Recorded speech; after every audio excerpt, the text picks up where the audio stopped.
Ауладағы ойдым жолды жөндеуге кім міндетті? Үй қабырғасының бойымен тартылған түтін тартқыштың жыры. Жеке кәсіпкер мен тұрғындардың текетіресі немен аяқталды? Көп қабатты үйдегі халыққа қызмет көрсету нысанына қойылатын талап қандай? Бүгінде Алматы қаласының аулалары қандай жағдайда? Қорғансыздың күйін кешкен аулаларға кім жауапты? Ондағы ойқы-шойқысы шыққан жолдарды кім жөндеу қажет? Алдағы 15 минутта осы және өзге де сауалдарға біз жауап береміз. Қаламызда қанша тұрғын үй бой көтерсе, сонша аула бар деген сөз. Бүгінде мегаполисте 9 мыңға жуық көпқабатты тұрғын үй есепте. Осы баспана мен ауланы күтіп ұстауға пәтер иелері кооперативі жауапты. Жолдардың ойқыш болмауына оған да жаңа пихтөрағалары қарап, өздері жүретін пайдаланатын жол болғандықтан өздері жөндеп, күтіп баптап қарауға міндетті. Біз тек қана шұңқырларды ғана және шағын квадратурасына байланысты, мысалы көлеміне байланысты шағын шұңқырларды ғана бітеміз. Оған кооперативтің қаржысы жетпейді. Алматының қақ ортасында орналасқан ауланың келбеті міне мынадай. Тұрғындардың кіріп шығуына жайсыз. Аула түгілі тұрғын үйдің жағдайы да мәз емес. Баспананың сылағы түсіп, қабырғасы қаусап тұр. Бірақ біздің айтпағымыз бұл емес. Біз сіздің назарыңызды ауладағы жолдың жағдайына аударғымыз келеді. Өйткені аула ішілік жолдың сапасы сын көтермейді. Әбден тозығы жеткен ойық шұңқырға айналған. Желтоқсан көшесіндегі 101-ші үйдің іргетасы 1947 жылы қаланған. Содан бері баспанаға бір-ақ рет күрделі жөндеу жұмысы жасалған. Оның өзі жарты ғасыр бұрын жүргізіліпті. 3-ші жылдан бастап біз 2 рет подъездге ремонт жасадық.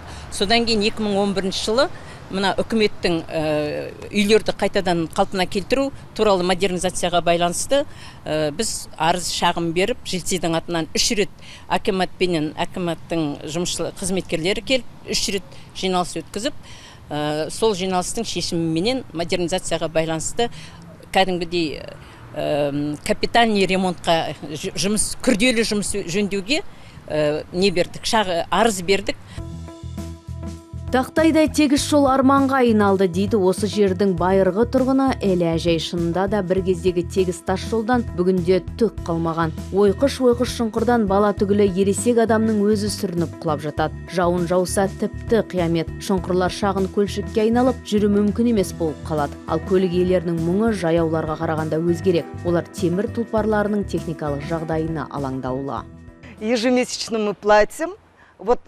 Ай сайын үйді ұстау шығынын төлейміз десе де кооператив басшысы үй кіреберісінде жолды да жөндемейді. Міне көріп тұрсыздар, жолымыз шұрық тесік. Біз қазіргі кезде жауапты мекеме ауламызға асфальт төсеп берер деп те үміттенбейтін болдық.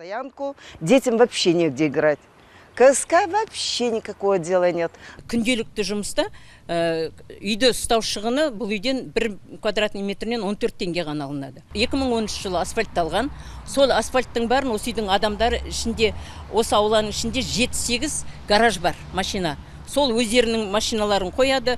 Кейбіреулер айтады, олар арендаға береді дейді біреулерге. Сол асфальттап жатқан кезде үстінен қалай болса солай жүріп өздері де құртты ғой сол жаңадан салынған асфальтты. Бағдарламаны эфирге дайындап жатқанда жауаптылар жақсы жаңалықпен бөлісті. Биыл Алмалы ауданында аула жолдарын жөндеу бағдарламасы іске қосылмақ, бюджеттен қаржы да бөлініпті. Ауланы жөндеу жұмыстары басталайын деп жатыр ғой. Мына желтоқсан 101-ді біз тоже кіргіздік, арыз жазып әкімшілікке. Ойқыш жол әрі де сәні де кеткен аула. Егер осы мәселе сізді де мазалайтын болса, тұрғындардың қолын жинап, бірден пикке жеткізіңіз. Бұған пәтер иелері кооперативі жауапты.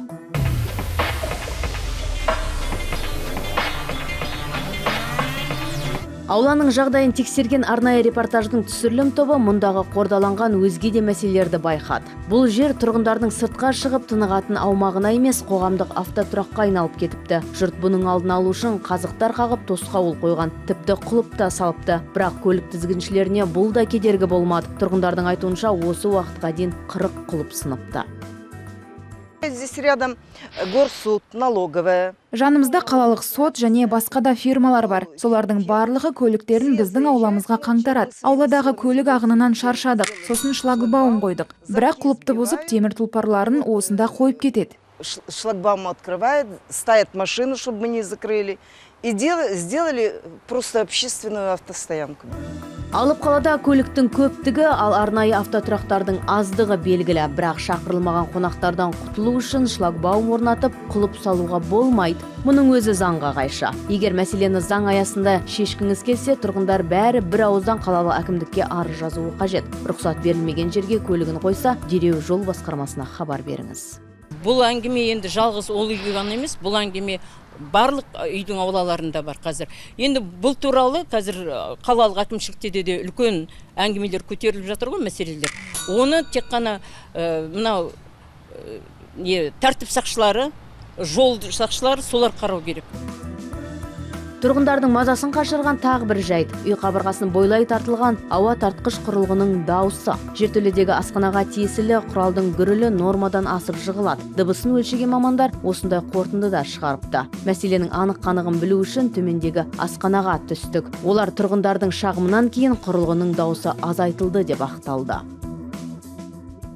А вообще-то вы можете их вообще убрать, вытяжку, или это невозможно? Это невозможно. Вообще это... Ол мүмкін емес. Негізінде бұл жертөледегі асхананы жалға алып отырмыз. Ол кезде мына бутартқыш ескі әрең жұмыс істейтін. Біз оны жаңасына ауыстырдық. Одан кейін де тұрғындардан шағым түсті. Біз монтаж жұмысын жүргізген мекемеге хабарласып, қосымша тағы да шуылды бәсеңдеткіш құралдарын орнаттық. По проекту мы поставили оборудование, все. 98 жыл сатылған подвал. Сол кезде тартқыштар болған жоқ. Оны кейіннен мынау сатып алған адамдар орнатты. Оған газ рұқсат берген. Мысалға Кесканың оған ешқандай қатысы жоқ. Біз рұқсат берген жоқпыз. Потому что себебі біз рұқсат беру үшін біз тұрғындардан рұқсат аламыз. Ондай бізде ешқандай әңгіме болған жоқ. Тұрғындар шудан арылғысы келсе, біріншіден арыздарын кооператив басшысына жолдау қажет. Сол шағымның негізінде төраға тұрғындар атынан өзге тиісті мекемелерге арыз түсіріп, мәселені шешуге ықпал етеді.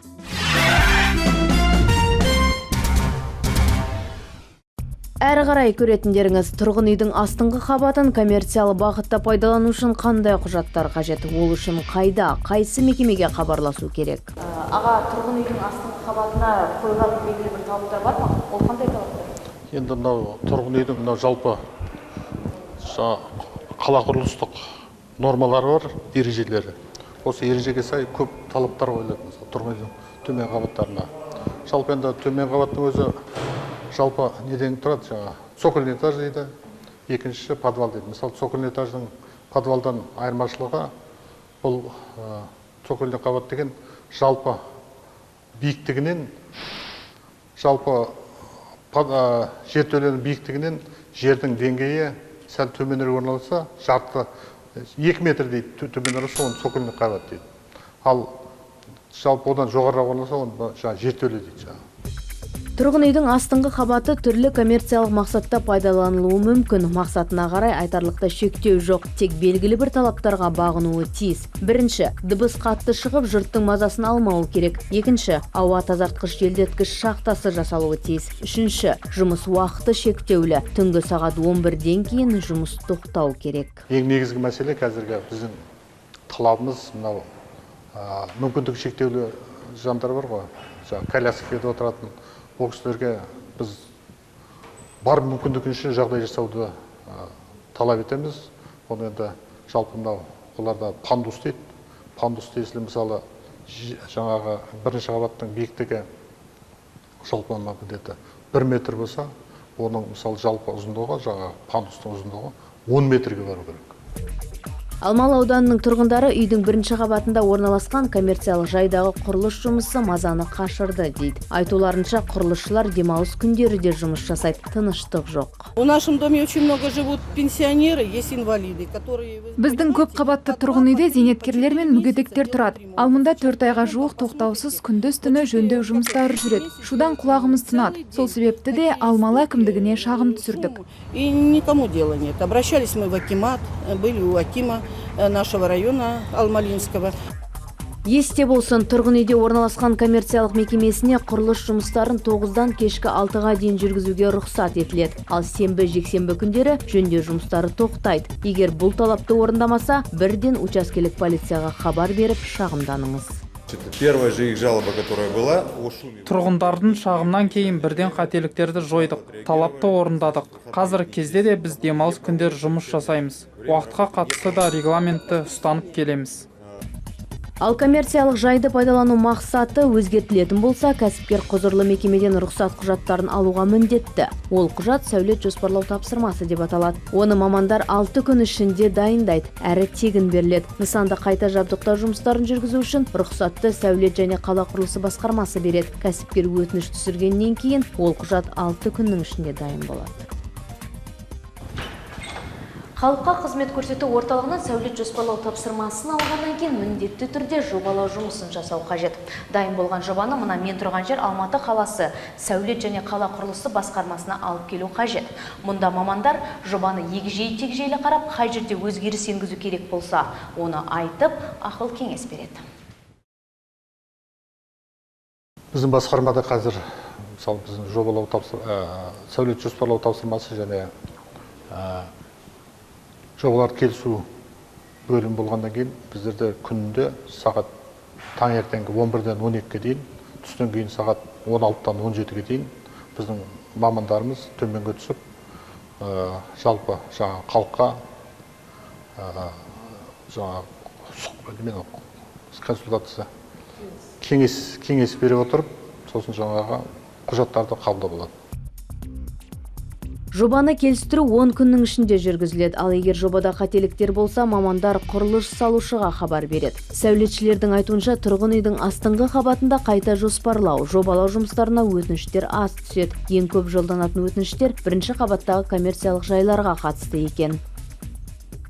КСК-ның жалпылама жиналысы арқылы көршілердің келісімін сұраймыз.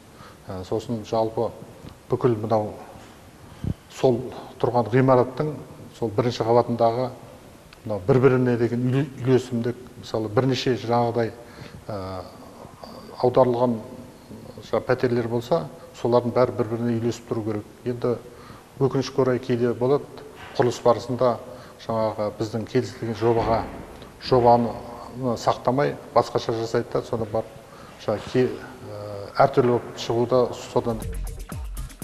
Назар аударыңыз, тағы бір ақпар. Көп қабатты үйдің астыңғы қабатында орналасқан коммерциялық жайдың есігі қай тұстан ашылуы керек? Қойылатын талап қандай? Бұл сауалға жауапты маман берсін. Жаңадан пәтер сатып алып, оны жаңағыдай коммерциялық бағытта қайта жабдықтау кезінде біз жалпы енді сыртқы есікті көше беттен береміз, көше жағынан.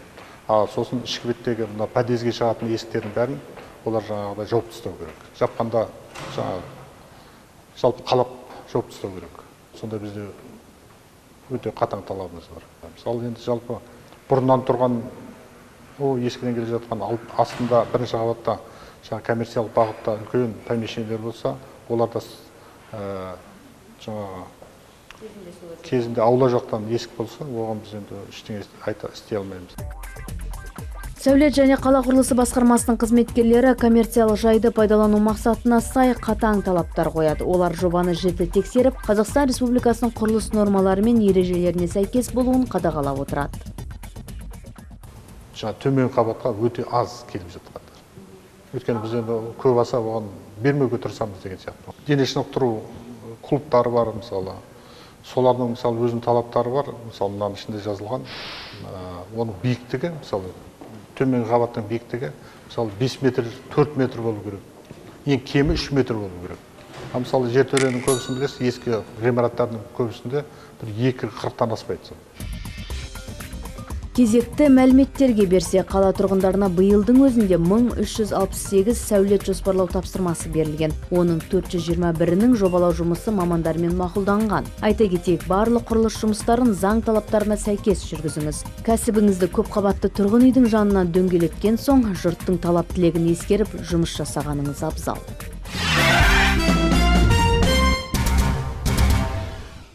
Тұрғын үй коммуналдық шаруашылыққа қатысты сауалдарыңыз болса, боямасы ЖКХ бағдарламасына хабарласыңыз.